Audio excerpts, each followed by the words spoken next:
Alright, guys. So, another time on Wartime News. I'm just getting prepared for D-Day Conneaut. This is just some of the stuff that I'm packing with me right now. I already got my duffel bag mostly packed. Got a few more things to put in there. This is my name here. And if you look at the serial number that I actually have on there, this is my grandfather's serial number when he was in the service and during World War II. My Ranger markings on there. So that is just about ready. In there I got my couple blankets, pillow, bunch of different clothes, civilian and stuff for my reenactment. And I am just slowly starting to finish packing.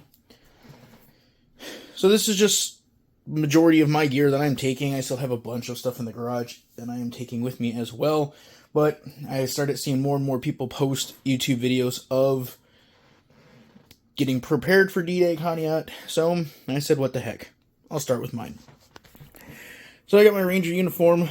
I'm a T4 Tech Corporal, so my, I would say my specialty, or my MOS, if you want to call it, is demolitions. So I have my demolition pliers here for my blasting caps, and if you look at my other videos, my TNT, this is all made out of wood. It's all fake. And I have that with me that I'm taking with me as well. So I got those all ready, just display purposes. I don't know if I'm going to use them this year in the field or not. I made these as well. These are draft letters. I know the draft is not really pure yet, but someone find me a draft letter or a word, stamp, a draft, period. I have the Army seal on it. Inside of it, we'll have flyers for D-Day Conneaut, stuff for the YouTube channel, and also stuff for if you want to join the Rangers or any other unit. I'm going to be passing these out at Conneaut this year. So if you guys see them or see me and see these here, you know who you're talking to. You know, we'll get you past whoever if you want to join nurses, WAC, Armor Division, the Rangers, paratroopers, whoever. Even the Germans if you want to do that. I don't judge. We're doing this to keep history alive. I do like a lot of the German stuff. No, I don't applaud what they did in the past, but you got to understand history is history, and not all history or not all Germans were bad. I know I'm going to catch flack for that one, but they were following orders, and if they didn't follow the orders, their own team, their own men killed them. So I'm not going to get into that whole debacle, but they were 18-year-old kids. You know, just think about that as well. So, all the stuff that I have my overseas cap, my tank tops, and my white shirt underneath from my Ranger units. Do have my Lucky Strikes, and they are actual Lucky Strikes. They're more modern Lucky Strikes. My K-rations that I have, which are somewhere buried in all this, has actual Lucky Strikes, period, with no filters on it. Don't smoke. If you do smoke, that's fine. If you're just trying to smoke because you look cool for the reenactment, don't. Smoking's bad for you. No. Zippo, period lighter. I need fluid. Still in that. Got my Jeep cap, my socks. Always want to make sure you have extra socks. If you ever watch the Band of Brothers series, don't matter where you are, these socks will literally save your life. These are period wool socks, knee highs. I am short, so they are my knee high socks. These things will keep you warm. If you're very cold at night and you don't have an extra sleeping bag or extra blankets, wrap it around your neck as a scarf. Put them on your hands as mittens, gloves, whatever you want to call them. They will save your life. Got my Jeep cap here.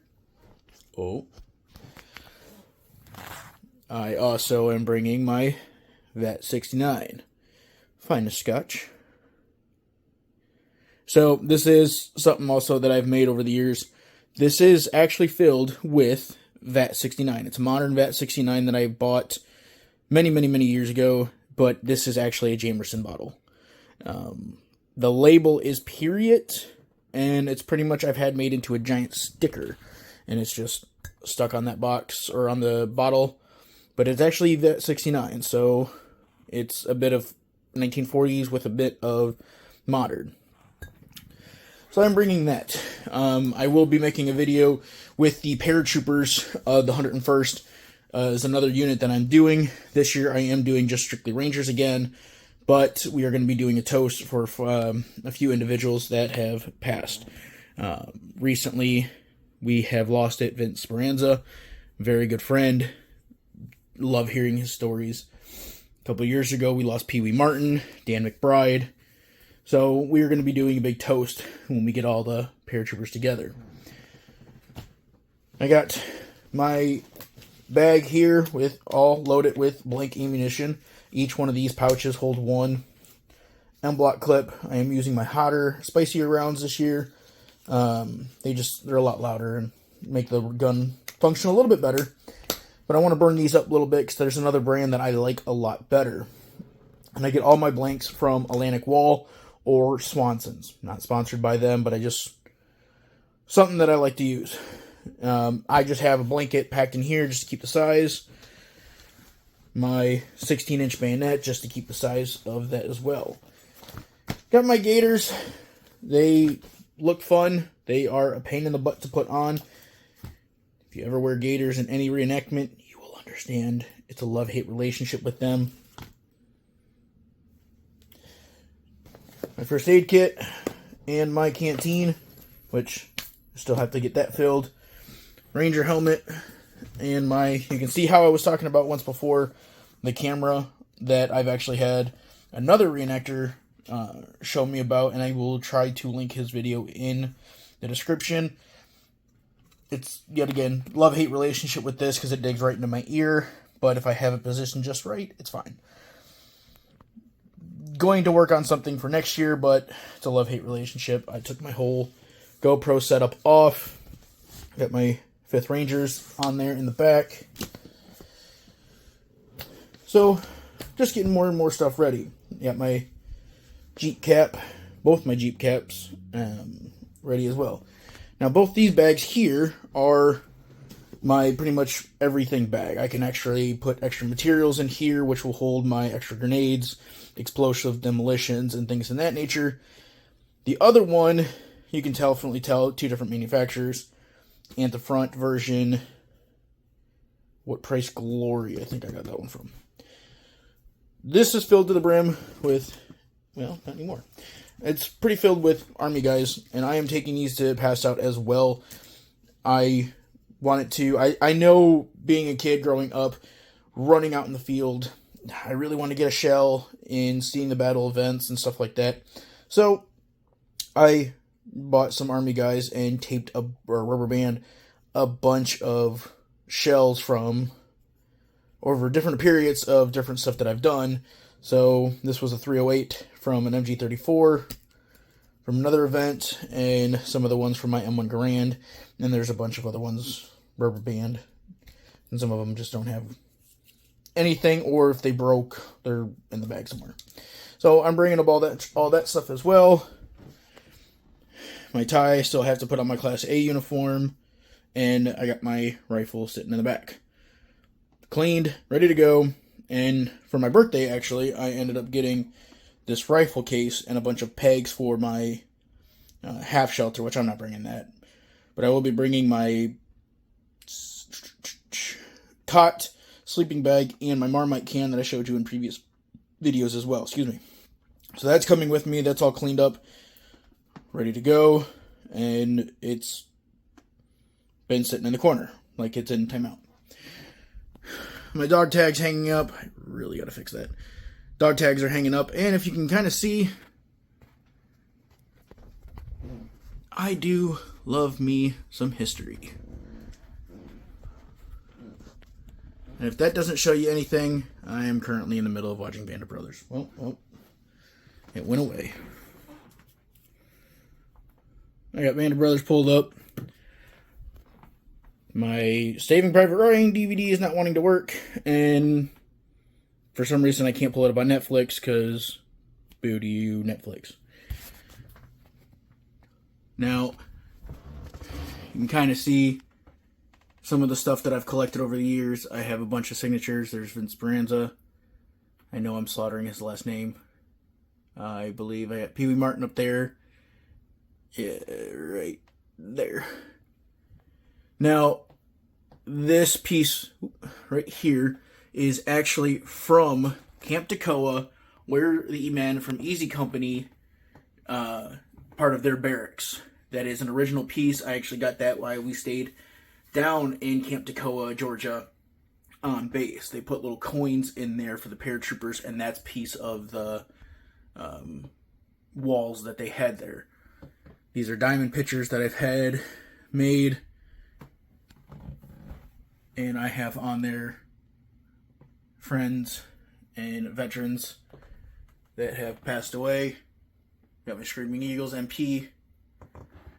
I got George Mers. I'm not sure how to say it. I'm still bad with last names, but I got him in the picture frame as well. Got my flags and my MP helmet up here. Got my combat duck. I literally was out to lunch and I seen this and I had to buy this. And then I have, so interesting story with this. This is a hand-drawn photo of a Whiskey 7 plane. The Whiskey 7 plane will be in D-Day Conneaut and you can ride in it. I actually rode in that plane a few years ago. It is all still original, and it dropped off the 82nd Airborne into Operation Market Garden. Now, on this photo, I do have, where's my finger? Vince Speranza. I have Don Malarkey, Pee Wee Martin, and I have Doc Rowe. Now, yes, I understand. I'm going to get a comment from it. Yo, why do you have 101st Airborne guys on a 82nd Airborne?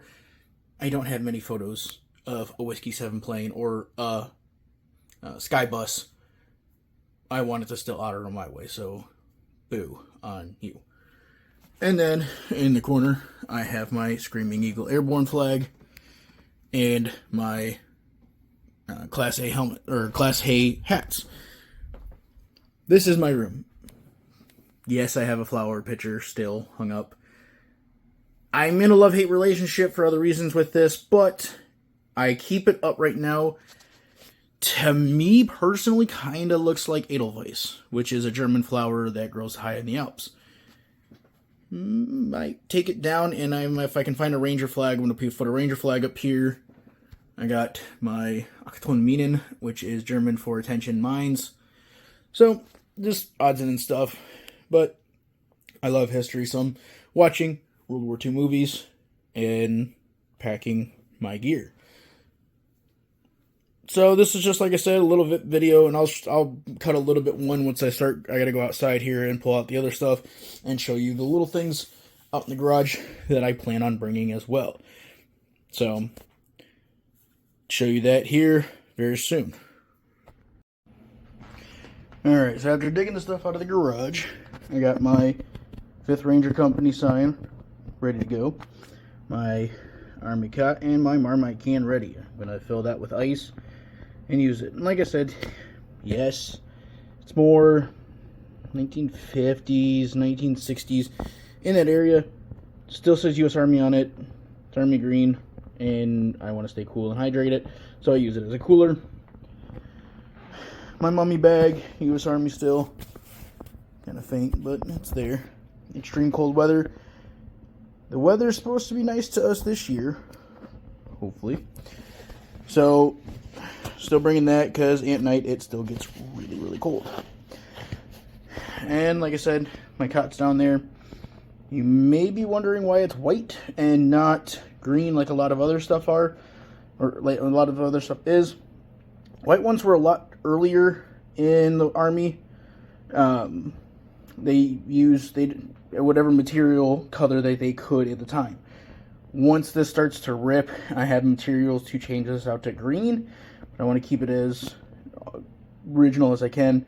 I did have to get these extended a little bit more. But still period. And I still sleep on that thing every year.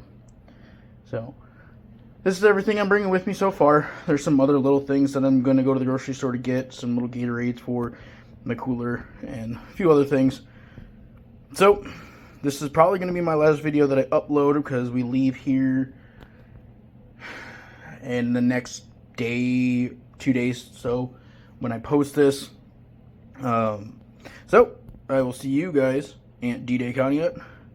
If you guys are followers and you guys are subscribers and going to be there, you see the 5th Ranger sign, come on, give us a call, talk to. Look for our Diamond Dog Company. I'll be there. See you guys on the beach. Peace.